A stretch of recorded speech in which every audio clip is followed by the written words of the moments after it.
ஐயோ! தில்லை நடராஜர் கொடியேற்றம் பார்த்தீங்களா? 4ஆம் தேதி இப்போ 2 நாளைக்கு முன்னாடி தான் பண்ணியிருக்காங்க. அதுவும் காலையில 4 மணிக்கெலாம் ஏத்தியாச்சு.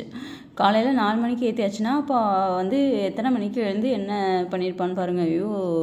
அதெல்லாம் பார்க்கும்போதே நினைக்கும் போதே எனக்கு அப்படியே பிரமிப்பா இருக்கு. அந்த நேரம்லாம் என்ன பண்ணுவோம், நம்மலாம் வந்து ஐயோ! தூங்குனா போதும் போங்கடா அப்படிங்கிற மாரி இருக்கும். ஆனா, எல்லாம் எப்படி பாராயணம் பண்றாங்க பாருங்களேன். தூங்காம கொள்ளாம உட்காந்து. எல்லா நாளும் பண்ண போறதில்ல. இருந்தாலும் அந்த ஐயோ! அந்த என்ன சொல்றது?